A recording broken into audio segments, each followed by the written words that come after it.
Welcome back, ladies and gentlemen. Welcome, welcome back. Welcome back, welcome back, welcome back.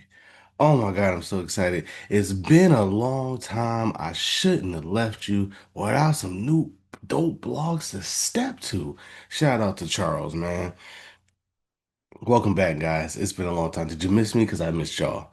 I've been super busy, good busy in my 9 to 5. A lot of exciting stuff that we've been doing this past year. And we got an exciting summer showing up. We got our Uncle Drew circuit starting next week. We are bringing basketball to the youth in a city near you all summer long. So go follow me at Never Forget Me. That's NEVA underscore the number four BRETT underscore ME. If you want to get updates on that, come join us, man. It's gonna be a good time. But yeah, man, I've been busy. I haven't been able to do, really fully get into mock draft season. But guess what? It's draft week, the best week of the year. I'm excited. So I had to give you guys some mock drafts right before the draft started. I wanted to give it to you on mock draft Monday, but in typical dope blog fashion, we had some technical difficulties last night, right? It wouldn't be a dope blog pod without no technical difficulties. So I'm recording this on a mock draft Monday, but you guys will unfortunately get it on Tuesday. But that's okay because I got a couple of videos I'm going to do this week. So leading up to the draft and through the draft weekend. So if you love to see it, this is what we want to do. This is awesome. So let's get started. For this one, we are talking about the Pittsburgh Steelers. You already know who I represent. You already know the draft is in Pittsburgh this week. I'm super excited. Um, a lot has happened in Pittsburgh. They've had a very exciting offseason. Um, and so with the draft being in Pittsburgh, with that being my team, I'm gonna do first video here is the perfect scenarios for this weekend, as well as like some of the worst scenarios for the weekend. Okay. So we got I got two perfect scenarios and I have two nightmare scenarios. And then I have a fifth mock draft that we're going to do, which is like my dream scenario. Yeah. Now, again, when I talk about these perfect scenarios, they got to be realistic, right? I was like, oh my God, Fernando Mendoza fell to 21. No, no, no, no. Got to be realistic. So these are players that they could fall to us. It would be great. Players that, would help the team and hit a lot of needs and everything else. These are what we talk about perfect scenarios and they're realistic. And just to prove to you guys that that's realistic, as I was setting this up, I actually did a couple mock drafts for the Steelers just to make sure I wasn't crazy. And I used a consensus big board. And some of these players that I'm talking about literally were there in some of the mock drafts that I did. I did three. I did three different ones. Some of these players were there. Most of these players, um, even if they weren't there, they were selected like maybe just a few spots up. So you know what I mean? So it's like realistic that these guys could be there when the Steelers draft. Now, again, we got four mock drafts in this video, right? Four, two perfect scenarios, two nightmare scenarios, and one just if everything was complete bliss scenario, right? So because of that, and I don't want the video to be too long, these are all for just 4 round mock drafts. Now, again, the Steelers have 12 picks. Seven of them are in the first 4 rounds. So we're literally getting a 7 pick mock draft every time anyway. So yeah, every one of these are going to be just for the first 4 rounds. And the way I'm looking at it is if the Steelers walked away with these players, I'm over the moon. Again, realistic options for us that will all be in range of when we're picking. Um, and yeah, some of them they might not be necessarily likely, but they're realistic. It's possible that it can happen. Again, I'm not saying Carnell Tate or Fernando Mendoza is falling. You know what I mean? Like, we're going to be realistic about this. Again, even if they're not likely to happen, they are very realistic in happening. So that's what we're gonna do. All right. So without further ado, let's get into the video.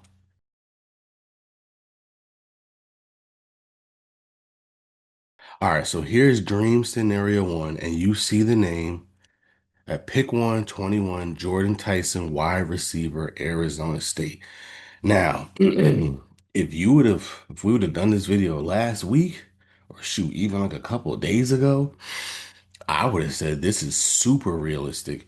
There's a lot of teams that are concerned about the injury history and concerned about some of the little tweaks in his game that they believe caused some of these injuries and could be a problem at the next level. Um, and so yeah, just a couple of days ago, I would have told you like this was very, very likely that he could fall to us at 21. But in the last couple of days, he did perform at his pro day. A lot of teams were there. I think they said 18 teams were there. He looks healthy. He looks good. And we all know what the talent this guy is. So there are some teams I'm sure just wanted to see if he was healthy. And now that they have that confirmation, they might put him back on top of their boards.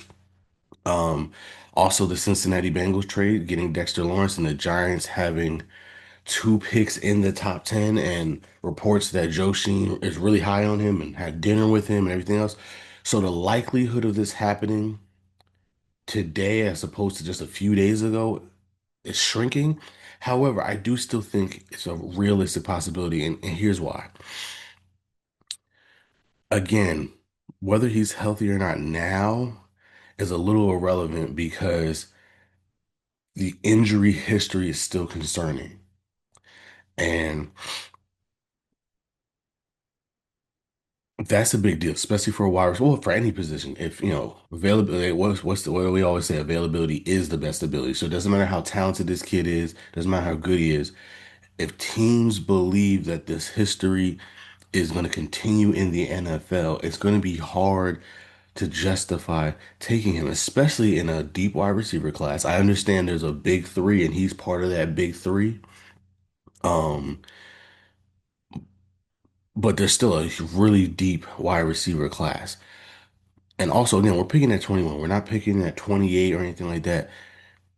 It's hard to justify taking this guy in the top 15 just because of the injury history, right? Because again, that's a huge investment. Another thing, a lot of teams have multiple picks. Six teams have multiple picks in the first round. All of them, all six of them, their first pick is within the top 12, right? So for half of those teams, their second pick is in the 20s. So they could justify, hey, you know what, we might not take him with the first pick, right? Because again, that top 15 pick is, or top 12 pick is huge. We have to hit on that. But if he's still there at 24 if you're the Browns, at 29 if you're Miami, at 30, or I'm sorry, 30 if you're Miami, 29 if you're Kansas City, if he's still there, perfect, right? Because now we're getting a guy that we would have easily taken at in the top 10 had he been healthy, but now we get much more value if he's still there later in the first round, as opposed to risking taking him with our top 12 pick, right? Um, but even the Giants, like I said, they do have two picks in the top 10. They have 5 and 10. Here's the thing about that. Again, Joe Sheen's the one that's been linked to Jordan Tyson. And the one thing that we know is he's not the one making the decisions anymore. John Harbaugh is the one making the decisions. So to be honest with you, I don't care what Joe Sheen likes. I don't know what John Harbaugh likes. And knowing John Harbaugh as well as I do, being a Steelers fan and watching what he's done with the Ravens, they usually go defense early. And they've also been linked to the two, Ohio State defenders. Now, obviously, if one of those guys are gone by 10, I could see them taking Jordan Tyson. Um, but I think their priority is going to be defense and offensive line because that's usually where John Harbaugh goes early in the draft. Um, so again, I say all that to say, is this likely? Because again, you still got the Jets at 16 that could justify taking him and things of that nature. And that would be their second pick. Um, but still, there is a realistic possibility that he's there at 21. Again, I want to be realistic. Like I said, it's not Carnell Tate because I don't think I don't see any scenario where Carnell Tate even gets out the top 10, right? Um, Simply because I think he's everybody's top two wide receivers. Even if you have Tyson still number one or Mekhi Lemon number one, I think everybody has Tate at least as wide receiver two. Most people have him as wide receiver one, right? So I think Jordan Tyson, because of the injury history, talent wise, he might be the best out of the three, but because of injury history, he might be wide receiver three and most teams' boards. And so I can see him slipping to us. Again, likely, probably not, but it is realistic. It is realistic. And like I said, even in the mock drafts that I did, um, one of them, he was available as late as like 18 or something like that. So he's still in range. I will admit in none of the mock drafts I did he fall to 21, but again, I think it was like 16, 17, 18. So like all within that range where it's like, yeah, that's realistic to think that he can still slip another three spots to us and we can get him. So that's round number one, dream scenario one, pick 21, Jordan Tyson. Pick 53, Kalen Rutledge, guard, Georgia Tech. Wide receiver three and guard are probably our two biggest needs.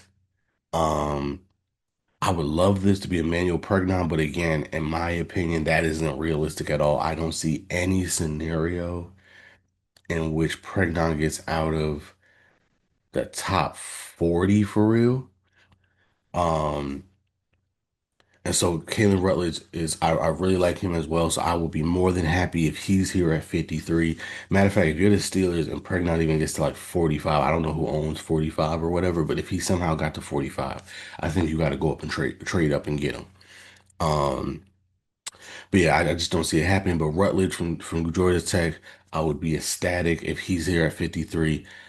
And again, when I did my mock drafts, I think two of the three mock drafts, he was there at 53. So again, this is very realistic that he could be there at 53. And if we got Jordan Tyson in round one and Keelan Rutledge in round two, perfect.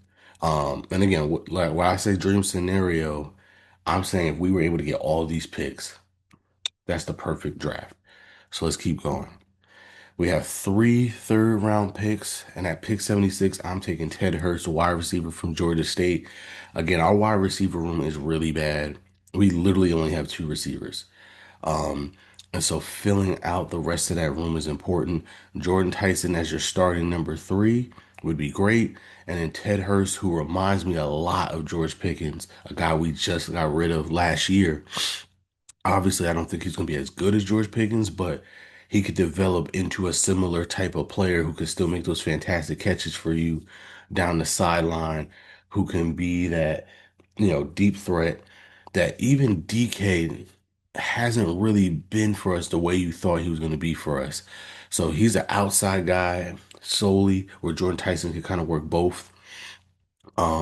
But that's the beautiful thing. Our top three guys could kind of be both. We can interchange on which two will be on the outside and which one will be in the slot. Ted Hurst is strictly depth for our outside receiver. Again, you really just a deep threat and things of that nature and contested catch specialist. But that's okay. Again, you need guys like that in your lineup. And like I said, we had one of, if not the weakest wide receiver room in football last year. So we need more than one wide receiver. We got to fill out that room. And yeah, if Roman Wilson is now our wide receiver five, that makes our room so much better, especially if he's slot only. I think he's better in the slot. So yes, Ted Hurst, Georgia State, pick 76. I'm happy. With our second, third round pick at 85, Bud Clark, safety at TCU.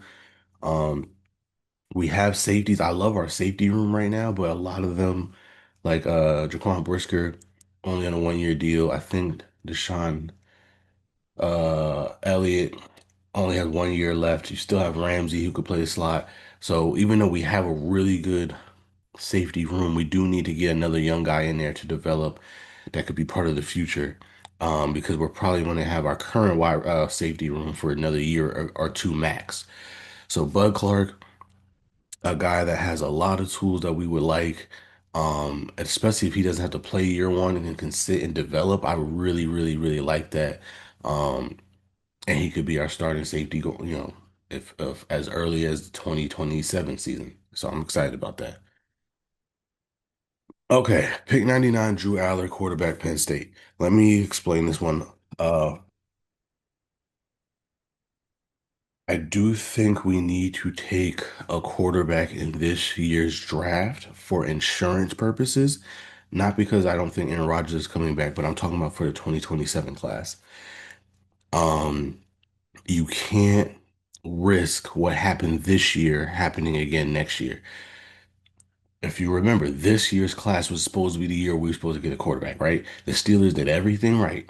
They had all these picks. The draft was in Pittsburgh. They're picking at 21, which is a good spot to pick in. They did everything the right way. And unfortunately, the college football gods didn't bless them.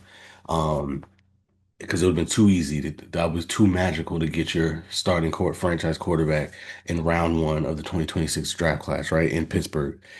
Um, but next year's class is supposed to be even better. But again, if you remember, that's what we were saying this year. This time last year, we were talking about forget 2025. That 2026 class is going to be magical. Y'all remember, we did a whole video on it. There was 15 guys that potentially could have been first round picks in this year's draft, Drew Aller being one of them, right? And it didn't pan out that way. So I think they do need to take a quarterback this year to potentially be their franchise quarterback just in case the 2027 class doesn't pan out. And before y'all sit here, because I'm so sick and tired of Steelers fans talking about Will Howard. Give Will Howard a chance. Will Howard is a sixth round pick. Okay. He's a sixth round pick in a bad quarterback class. He's a sixth round pick who was the sixth quarterback taken in a bad quarterback class.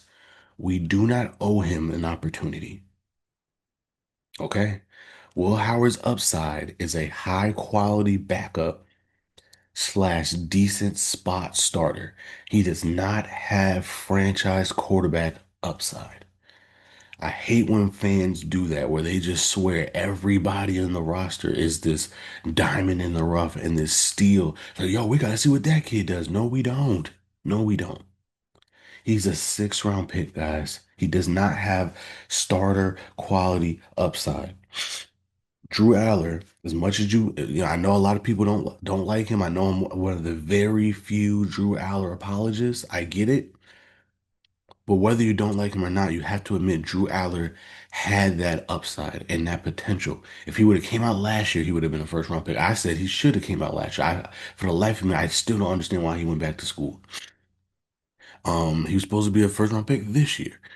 He has everything you want. He has the upside. I do think that he had bad coaching in Penn State. I do think that offense was disgustingly bad. I do think he didn't really have playmakers. And I do think, especially now that we have Mike McCarthy in a more offensive driven system and a better quarterback developing system, I do think if you get him in here, assuming Aaron Rodgers comes back and he gets to sit and learn, I do think you can still potentially see that at least starting quarterback upside, even if it's not even if you don't think he could be a superstar quarterback anymore. I do think he could be a solid starter in the NFL. And again, I'm still hoping that the 2027 class lives up to par. But in case it doesn't, you have to take a quarterback. And the only quarterback in this class that I think even has real starter potential is Drew Aller. And because of that, I'm reaching a little bit to take him at 99. But I don't even think that's a reach because just to let y'all know, in all the mock drafts that I did, he was available in the fourth round. And realistically, I would love to wait till our next pick at 121 to get him, but I just know you're gonna have to take him and if he's there at 99, I think you have to do it. I wouldn't do it any earlier than that, right? If he's not there at 99, then screw it. Don't take a quarterback.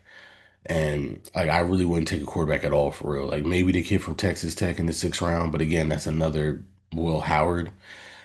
But if you want to take him just to take him, I guess in the sixth round. But honestly, I don't like any other quarterback in this draft class. Um, Because again, to me, they don't. None of them have starter upside. You already have a young, developing quarterback in Will Howard, who I think can be a high quality backup slash spot starter already. So it doesn't make sense to waste a draft pick getting another one when they seem to like Will Howard and want to see what he can be. Um, Drew Aller at least has actual starter upside to him. And I still think in the right situation, and Pittsburgh might be the right situation, especially if we get a Jordan Tyson and a Ted Hurst, along with a DK Metcalf and a Michael Pittman. I still think Drew Aller could have superstar potential if he's in the right environment. And again, I think Pittsburgh is one of the very few teams that would be the right environment for him. And so you have to pay him at 99 because you can't risk him not being there at 121. Remember, even in bad quarterback classes, quarterbacks tend to go off in the third round. Think about the Kenny Pickett draft, another bad quarterback draft, right? We're the only ones that took a quarterback in the first two rounds, right? He was the only pick in the first round. No quarterbacks went in the second round. But then in the third round, Malik Willis was drafted, Desmond Ridder was drafted, Matt Corral was drafted. Um, there might have been a fourth one, but I remember those three were drafted in that round that year. And then last year, again, another bad quarterback class. Only two were drafted in the first round. Shuck was drafted in the second round. But again, Dylan Gabriel, Jalen Milrow, and I think one more was drafted in the third round last year. So even in bad quarterback draft classes, quarterbacks tend to go off the board in the third round. So again, you're gonna have Fernando Mendoza going number one overall. Ty Simpson will probably go in the first round, if not early second round. And then I could see a lull, right? But in the third round, again, no matter how you look at Drew Aller, he's probably no lower than a QB5. So if I just said two, it's Carson Beck, it's Garrett Nussmeier, it's Drew Aller, in whatever order you have them in. I truly believe two out of those three, if not all three, are going in the third round. So I don't know if you could wait till the fourth round to get Drew Aller. I think if he's there at 99, you take him. I do not take him under any circumstance. I do not take him any earlier than that. I wait till 99. I mean, unless the board really looks good. At 85, if there's a bunch of great players still on the board that you know just mathematically will probably still be there at 99, then maybe you take him at 85. And let's say the other two quarterbacks are already taken, Carson Beck and Garrett Nussmeier. Maybe. Um, but yeah, I honestly wouldn't wait. I wouldn't do it before that. I would wait at 99. If he's there at 99, you take him because you don't want to risk not being able to get him at all at 121. Then at 121, Markel Bell, tackle out Miami, a massive human being who needs to develop, but that's okay. We have a good starting line right now, especially if we get Caleb Rutledge in the second round. But a guy you could develop and could potentially be a starting tackle for you going forward. And then at pick 135, Chris McClellan from Mizzou, um, defensive tackle. We still kind of need that nose tackle of the future. Uh, we signed dude from Tennessee, so he'll be our starter this year. But again, you want that guy to be your future because again, he's only going to be here for a year or two. If you get him at pick 35, again, this is my dream scenario. We walk away with these players in the first four rounds. I'm jumping for joy. I am super happy. I'm going to say bravo Steelers. And mind you, we still have a bunch of picks because again, we have 12 picks. This is only the first seven of them. So if this is what our first seven looks like, it's already an A plus draft, and we still would have a handful of picks to go in the later rounds. All right, dream scenario number two. Vega Ione, guard, Penn State. Y'all already know. I mean, again, guard and wide receiver three are our two biggest needs. He's the best guard in the draft. A lot of people think he's the best overall offensive lineman in the draft. Again, is it likely? I don't know. To be honest with you, I have a real hard time seeing him get past the Ravens and the Bucks. I'm looking at 14 and 15 and thinking that's his floor. But again, When I did my mock draft, the first mock draft I did, he was there at 21, and I picked him at 21. And matter of fact, he was there at 21, and Rutledge was there at 53. So it's possible. Again, is it likely? I'm not sure. I can make the argument he could be there because again, the Ravens could let's just say for sake of argument, the Ravens take Spencer Fano, right? If they're both there, they might want Fano because Fano offers a little bit more versatility.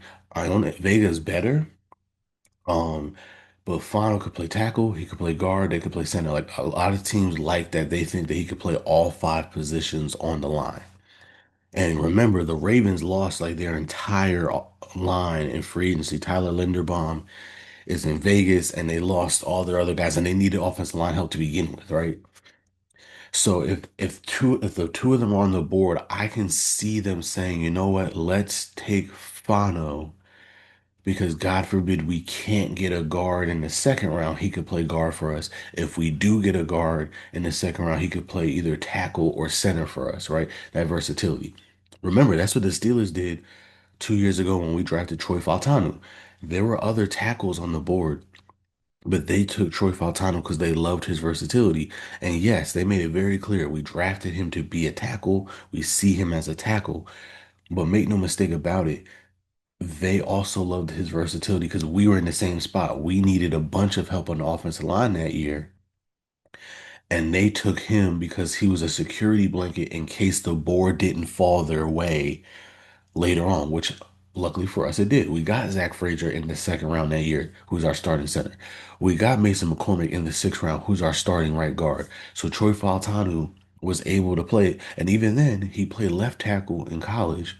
He's playing right tackle for us now, which allowed Broderick Jones to go back to his left tackle position where he felt more comfortable. So that's why they took a Troy Fautanu over somebody else. I forgot who else was still there, but there was like three tackles that were available at pick 20 when we took Faltanu, but they took Faltanu because of his versatility and he was a security blanket in case they weren't able to get other offensive linemen. They can plug him in any spot. So I can see the Ravens thinking the same way. We think Vega's better at guard, but we like the fact that Fano could potentially play anywhere on the line if we need him to. So if we're able to get some of these other positions later, great. He could be a tackle. And if we don't get some of these other positions later, he could either be a guard or a center. Whereas Vega, even though he's better, he's only a guard. And so you would still have to make sure you hit on some of those other picks. So I can see that with the Ravens. And then the Buccaneers sometimes just go off the wall sometimes. They just go BPA no matter the position. And so again, if the board falls a certain way, I can see that not being Vega. I was shocked they took Ibuka last year. It turned out well for them, but they do that sometimes. They just take, BPA or whatever they think is the best value um at their position. So if Vega gets past, if he can somehow get past the Ravens and the Buccaneers, I think he will be there at 21. The Jets don't need a guard. The Vikings probably won't take him. The Lions probably won't take him. The Panthers don't need a guard. And I think the Cowboys wouldn't take him either. I think the Cowboys would go defense or something like that. So yeah, I think he'll be there. I think he could be there at 21 if he could get past the Ravens and the Bucks. Those are the two teams I'm worried about. They could easily take him. But if he can get past those two picks, and again, there's precedent for both. Um, there's precedent for both. If he could get past both of those teams, he could be there at 21. And like I said, I did three mock drafts. The first one I did, he was there at 21. I think the second one I did, he was at 20. And he might have been there the third time too, if I'm not mistaken.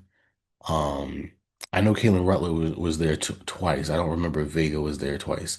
Kalen Rutler was there at 53 twice. I don't know if Vega was there twice. I can't remember. But he was there for the first one. I do remember that. So it's possible. Is it likely? I don't know. The Ravens and the Buccaneers scare me. Those are back-to-back picks at 14 and 15. That scares me. But if he could get past those two teams, I do think there's a huge possibility he's there at 21.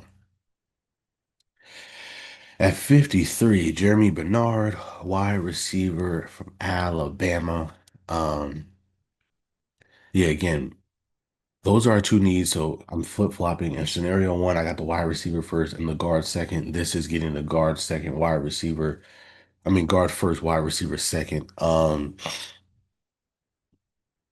be honest with you, I like scenario one better. This is why this is scenario two, only because as much as I love Vega, he's one of my favorite players in this draft, and I'll be super happy if we get him.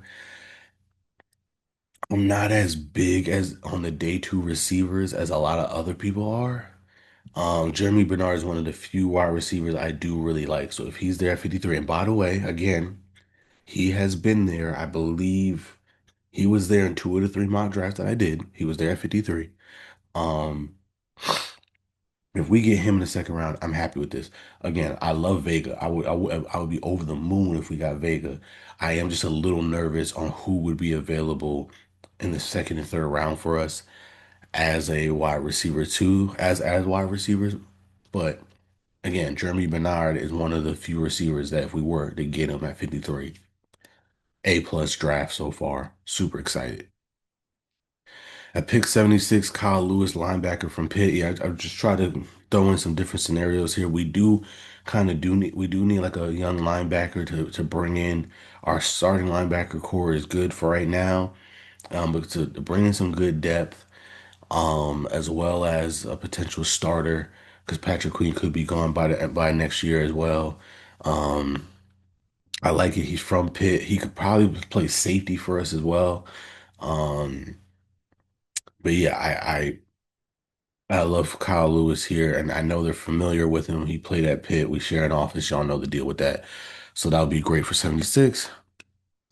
85, Daryl Jackson Jr., defensive tackle from Florida State. I really love this kid. Again, we need another nose tackle. This guy could come in, develop, and he's a rare guy that he'll be a run stuffer for you, but he also gives you pass rush upside. And I think that's awesome. I think that's so awesome. Um, he's a little raw, which is why he's still there at 85. But again, we don't need him to start right away. We have our starting line right now. It's about developing for the future. Um, and we've done a great job of drafting young defensive line talent. We're one more piece away from having. Remember, Ken Hayward's going to retire soon, and like I said, I keep Sebastian. I keep forgetting the guy's name, but the guy that we signed from Tennessee, I think he's only here on a 1 year deal. So there's still some turnover that needs to happen. We got Keanu Benton. I hope they bring him back. I love, love, love Derek Harmon, our first round pick of last year. I love what he can bring to the table. He had a really good rookie year. I still like Y.A. Black. So we do have a young defensive line. We need one more guy to fill out that young defensive line room. Daryl Jackson Jr. could be that. He could be our true nose tackle, who's more than just a run stuffer. He's great at stopping the run now, but he also shows flashes of being a good pass rusher from the position. So I love that at 85. Again, Drew Aller at 99. That's the one name that I kept consistent because again, I'm not gonna go into that again. I talked about that in Dream Scenario One. So if you want to break down on that, go back to that if you skip through it. But I really do think this is where if he's there, you have to do it for all the reasons I said. Um, and yeah, actually, yeah, you see him in the, wait, no, that's not him in the background. That must be after he got hurt. But yeah, I think you got to do it. If he's there at the 99, you do it and you keep it moving. And then at pick 21, Kamari Ramsey, safety USC. Again, Kyle Lewis could play safety for us, but you still get a good safety here. He was here in the mock draft that I did, so it made sense to do it. Um, and yeah, you get a chance to get a young safety that could be part of your rotation going forward. And then 135, Jeff Caldwell, Cincy. Again, more of the outside only depth piece, but still big, tall receiver um, that you could develop. And so again, I really do love this. I love this. I think I like scenario one a little bit better, besides Daryl Jackson. But I think I like, yeah, because I really am a fan of Daryl Jackson. He's one of my guys. He's one of the guys I want. Um, but yeah, if this happens, again, I'm over the moon. And again, these are only our first 4 round picks. We still have um a bunch of picks left going into late day three. So, but if these are what we look like coming out of the first 4 rounds, I'm over the moon, A plus draft. I don't even got to worry about what we do later on in the draft. I'm giving this an A plus. All right, so those are the good scenarios. Let's talk about the nightmare scenarios. And here's the thing. When I say nightmare scenario, I still like a lot of these players. I think I just don't like the situation. And I think we are lacking in some of the key positions that we need. So, for instance, Max, I'm not going to try to say his last name, the tackle from Arizona State. If we're taking him at 21, that means the top 4 receivers are all gone, right? Um, Lemon, Tate, Tyson, Cooper, maybe even Concepcion. So maybe even the top 5 guys are gone. That means Vega's gone. That means Fano's gone. And so at 21, you're just sitting there scratching your head saying, well, where do we go from here? And I like this kid a lot. I think he could be a really, really, really good offensive tackle for us. He'll probably be right tackle and then you put Fano back on the left side. But again, even though we need tackle, uh, that's not a pressing need right now. So taking a tackle who's not going to play year one, even though he could develop into your right tackle of the future, is not ideal because we don't need tackle right now. We're good at the tackle spots right now. We need a guard and we need a wide receiver three. So if we have to settle for him, which again, a really good high upside player, I think he could be a fantastic right tackle for us. Awesome, but that doesn't help us this year. If Aaron Rodgers is coming back, we're trying to win right now. Um, where this is a draft and stash type of player, where you're drafting him this year, he's going to sit and develop this year. And again, could be a superstar right tackle for you going forward. So I don't hate him as a player. Again, the scenario is just not ideal. And then pick 53, AJ Halsey, safety LSU. Again, I like AJ Halsey. I just think safety and tackle, as you saw in my other mock drafts, those were guys I took later, third, fourth round, because they're not pressing needs. They're building for the future needs, but this is a win now football team. So if in the second round, again, a bunch of these other receivers are gone and he's the best player available, you got to take him. He still fits in need, but again, a developing tackle for the future and a developing safety for the future on a win now football team is not ideal. 76 Skylar Bell, wide receiver, UConn. And yeah, I like Skylar Bell. I do. One of the few day two receivers I like.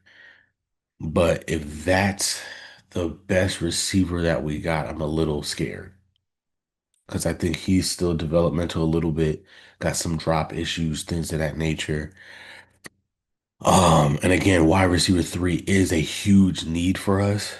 If we don't address it until 76, I'm probably going to be upset. And again, I like Skylar Bell. He has upside. I've seen people compare him to Jamar Chase. If he really had Jamar Chase upside, and I understand comps are not 1 for 1, but like he reminds them of Jamar Chase, like cool. But respectfully, if he was Jamar Chase, he'd be a first round receiver.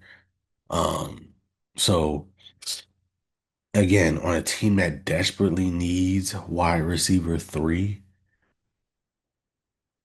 I would be happy if we get him at 76. That my heart palpitations would go down a little bit. But yeah, that's like to me again. That's why it's a nightmare scenario because it's like, oh my God, whew, at least we got Skylar Bell. You know what I mean? Again, just not in an ideal situation. Again, I like all the players in these nightmare scenarios. It's just not an ideal situation for us. 85 Oscar Delp, tight end Georgia. The Steelers do this a lot. They tend to take luxury picks when it's like, hey, bro, we don't necessarily have the luxury of taking luxury picks. They did this last year with Jack Sawyer. I get it. You could and he was good for us. I'm not saying he could have a good future for us. But again, we saw that we needed another wide receiver. We never took another wide receiver. Instead, they took edge four. You know what I mean? And we struggled because of it, because we needed another wide receiver. And I could see them doing that.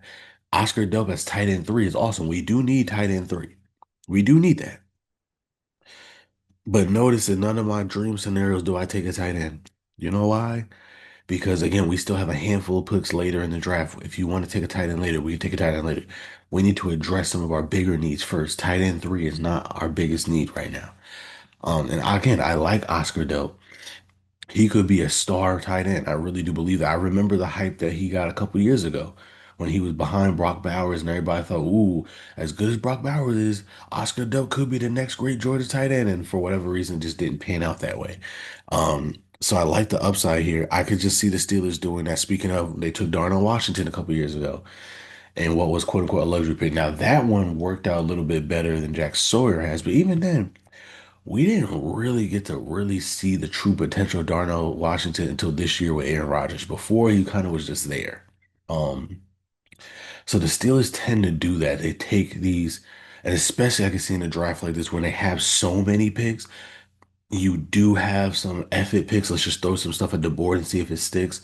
But I also do think we have so many needs. It's like, yo, nail down some of your bigger needs first before you start taking flyers on guys. So again, in this scenario, when we still haven't taken a guard, we finally got a wide receiver three. If they take a guy like Oscar Delp, again, a player I like, I'm gonna be pissed.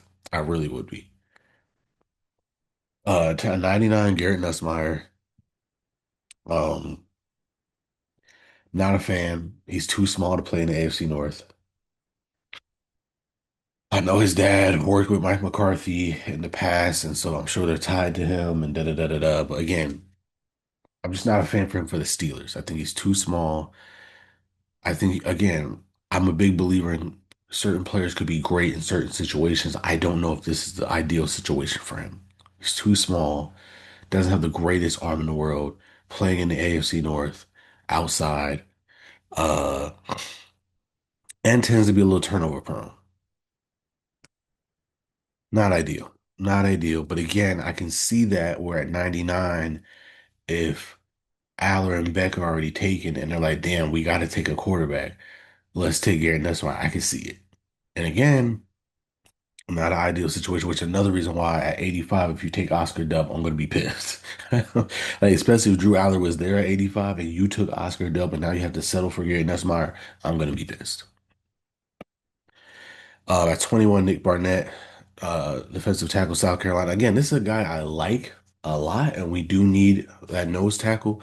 There's other guys I would have rather have Daryl Jackson Jr. I would have rather had McClellan from Mizzou. Um,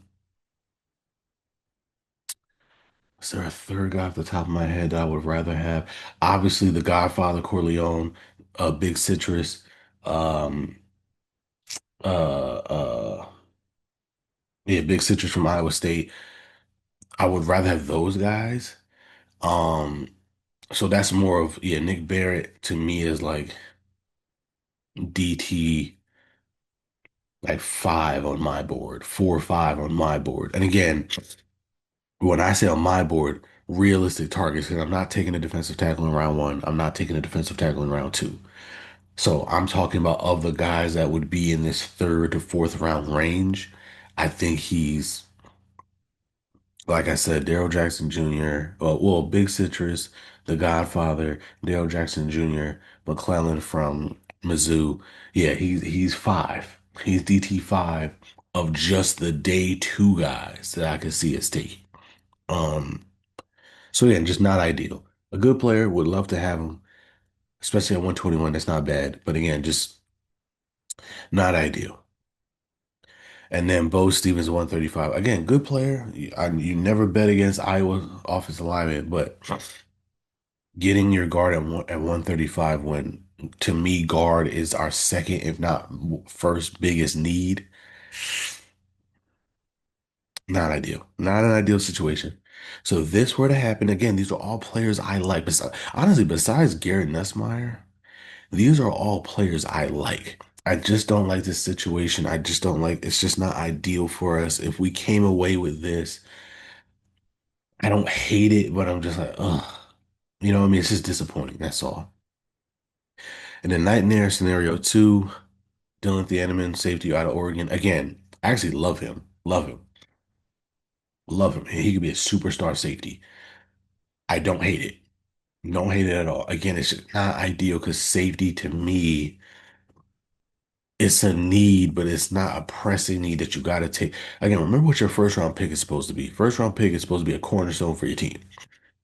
And he could be that, right? In the future. But right now we have our safety room. We're good.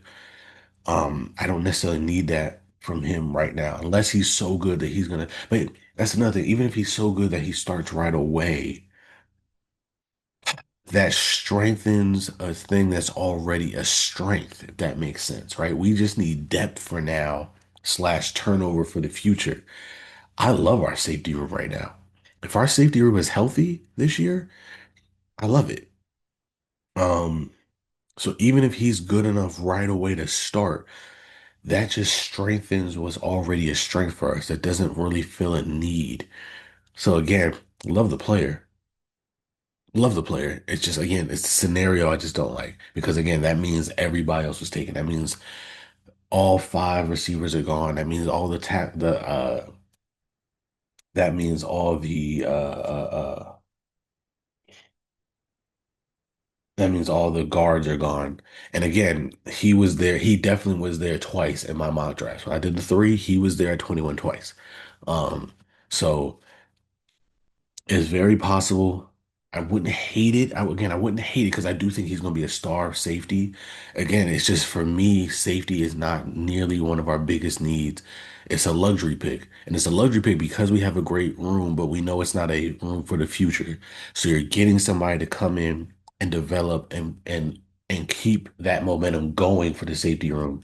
Again, he's good enough. He could start right away. I really do believe that. But again, all you're doing is adding to one of the strengths of the team when we need to be plugging in some of the weaknesses. Keith Abney, cornerback, Arizona State, same thing. I love our defensive back room. I really do. Could we use another corner for the future? Sure, we sure could. But again, we have so many picks. To me, that's day three. That's day three. And again, just like in nightmare scenario one, we're not even addressing our biggest needs. We're taking luxury picks on a team that doesn't have the luxury of taking luxury picks. That's all I'm saying. Now, again, these two for our future, love that. Love that. But for a team that's bringing back a 42-year-old Aaron Rodgers that's trying to win right now, this does not help us. It really doesn't. Even if they're good enough to start right away, that doesn't help us because all that does is strengthen something that's already a strength when we need to be plugging in the weaknesses of this team. Again, Mike Washington, again, luxury pick. We don't need a running back at all. Some people, I understand. Caleb Johnson, who we took last year, didn't look good at all his rookie year, and it's a new regime, so they might not want him at all. But we got Rico Dowdle, which I'm super happy. I think he's going to be our starting back. I think Jalen Warren is going to go back to the running back two position, which I think he's better at. Um, but if we're taking him to take place of Caleb Johnson as as running back three, again, that's not a need. That's not a need. And to take him at 76 when again you have not addressed any needs that we have already, I'm pissed. You know what I mean? It's good. Again, a guy that I think is going to be good. Could be really good. But even then, I think his upside is running back two, probably. He could potentially be our starting running back one day. But again, that's not necessarily. Right now, I think our running back room is a strength, which is another reason why guard is so important. Because with Rico Dowdle and Jalen Warren, if you have a nasty O line, oh my God. I'm up again. I like the Panthers. We saw Rico Dowdle did last year. I was pissed the Panthers let him walk until we picked him up. I was like, oh, fuck the Panthers. We got him. Yeah. So Our running back room, I love our running back room, especially if we can get that guard to solidify that offensive line. So again, a luxury pick when we don't have the luxury of taking luxury picks doesn't make sense to me. This is not good.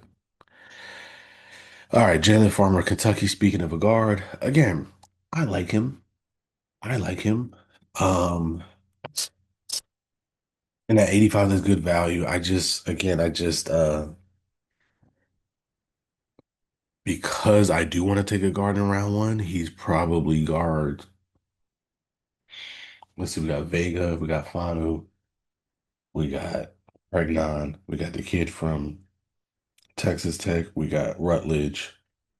Was that five already? So he's like guard six. Can't do it. Can't do it.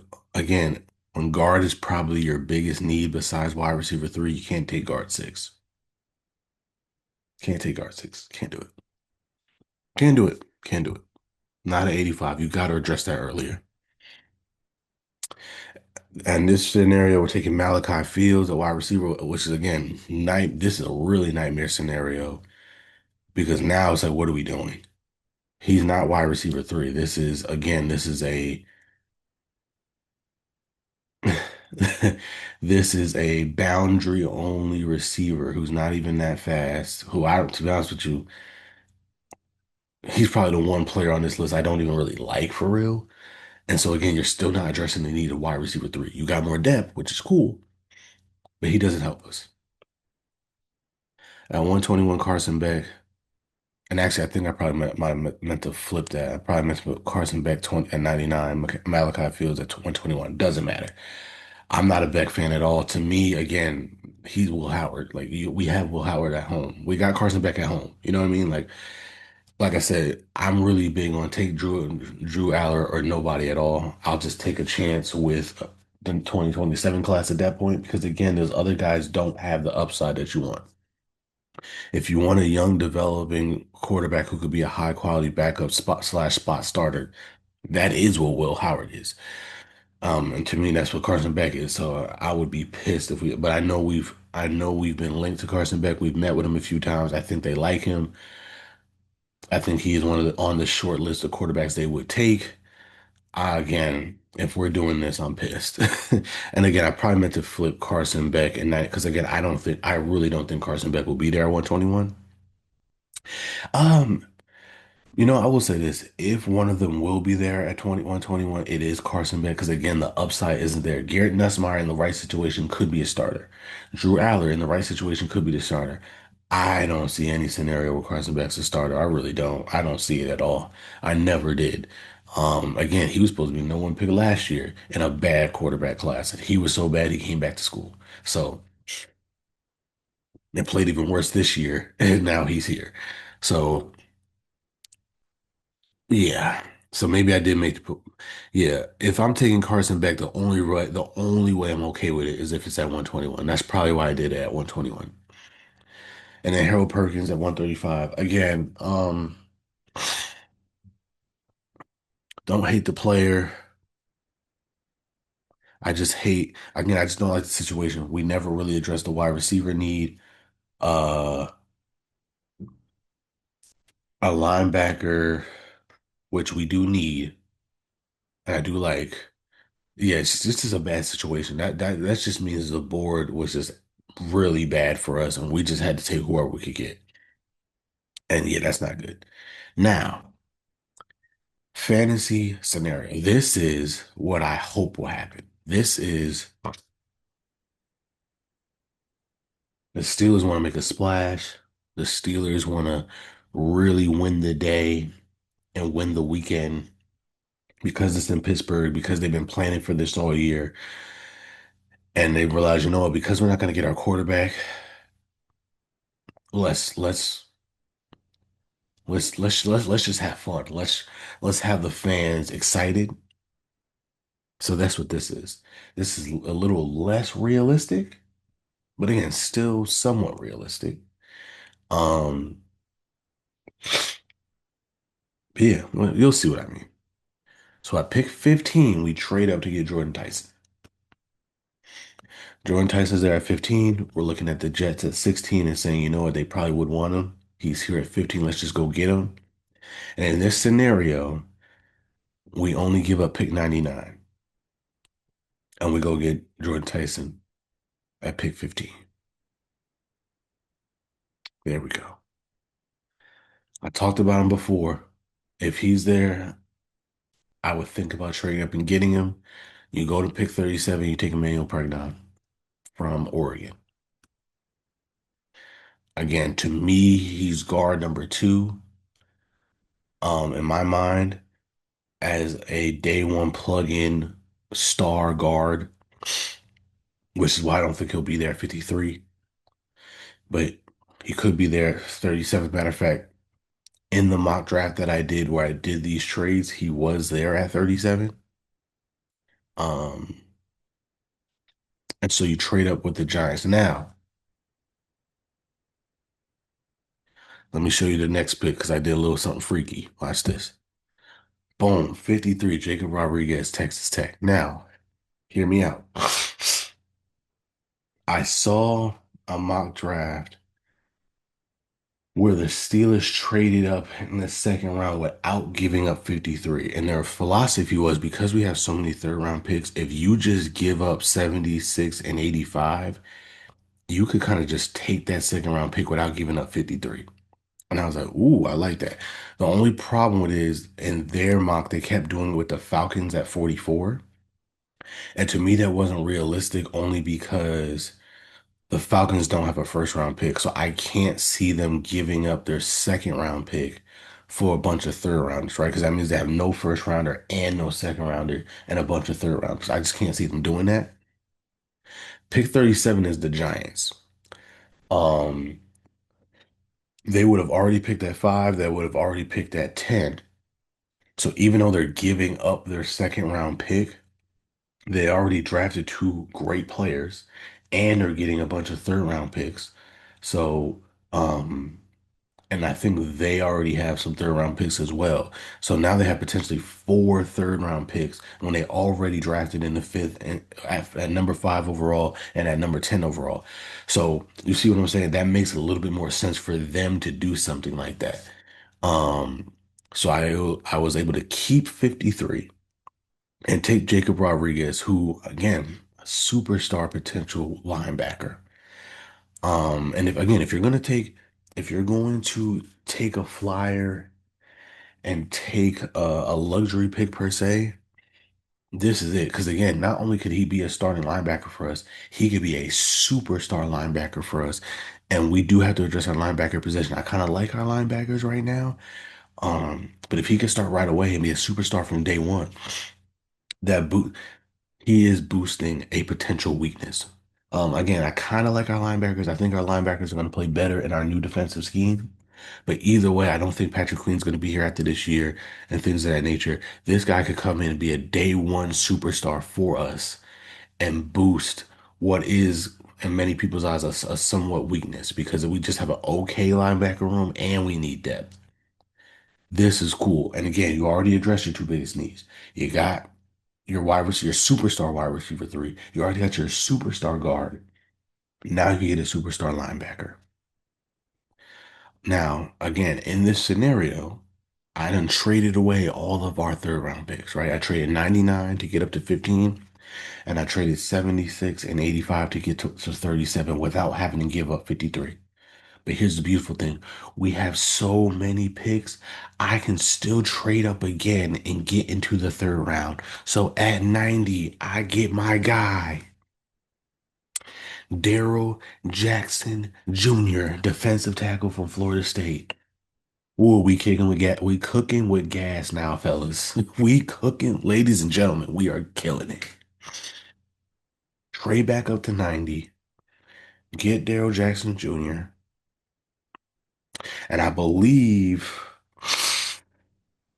when I did this in the mock draft, I think he was taken at like 88 or something like that. So he wasn't there at 90, but again, he was there at 88. It's very reasonable to think he could still be there at 90. You know what I mean? Jacob Rodriguez was there at 53, by the way. Everything else, these all were there when I picked them. Joe Jackson Jr. wasn't, but again, I think he was picked like 87 or 88 or whatever like that. So again, right there in range. Daryl Jackson Jr., pick 90, cooking, cooking, cooking, cooking. And again, to get up to 90, we have so many picks. I didn't have to give up both of my fourth round picks.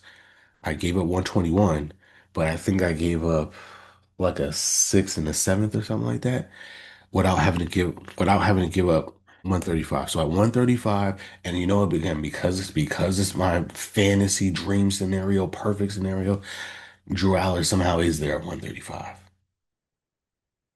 And if you want to make the case that we move up again in the fourth round, fine. Again, we have the picks to do it. You take 135 and some other picks and you move up and you get Drew Aller. Oh my goodness. Look at this. Got our wide receiver three. Got our, well, I'm sorry, superstar wide receiver three, superstar guard, superstar linebacker, potential superstar defensive tackle, maybe quarterback of the future, but we didn't trade up for him. He fell in our lap, but potential superstar backup plan at quarterback. Remember, with Drew Aller, I'm still hoping the 2027 class lives up to the hype and we can take a guy in the first round. I'm not banking all my hopes and dreams on Drew Aller. What I am saying is Drew Aller is a really good backup plan if, God forbid, the 2027 class screws us over the way this 2026 class did. And again, and we still have a bunch of picks. So I know we still got a double dip at receiver, but we have picks to do it. I know we still got to get a safety. We have picks to do it. Um, what else? What else will we really need? We need a double dip at receiver. Yeah, and safety. And then maybe like I said, a tight end three. But again, we have the picks to still do that. That's the beautiful thing. We have 12 picks. We can get really nasty in the draft if we want to. If we want to trade up and constantly trade up within the first few rounds, we have more than enough picks to do that.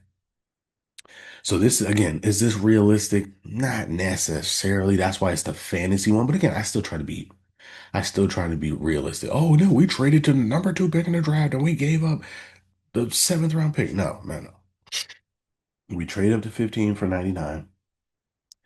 We traded up to 37 by giving up 76 and 85. 53, we stayed there. Jacob Rodriguez fell to us. We traded up again to 90 to get Daryl Jackson Jr. And then again, I don't think this will happen, but let's just say we get really, really lucky and Drew Aller falls to us at 135. If this happens, oh my goodness, I might, don't wake me up. Just let me sleep. Let me keep dreaming. You know what I'm saying? But yeah, that's the video for y'all. Those were my perfect case scenarios and nightmare scenarios for the Pittsburgh Steelers. I'm super excited. I can't wait for this weekend. This is always one of the best times of the year. Um, but yeah, you can find us at the Dope Blog, the underscore Dope Blog on Instagram, the Dope Blog, all one word on Twitter and Threads. Again, I am at Never For Brett Me. That's NEVA underscore the number four BRETT underscore ME on all the socials. And because you're watching this on YouTube, please like, share, and subscribe. And join us next time as we continue to discuss other people's excellence. Deuces. Lay y'all, man.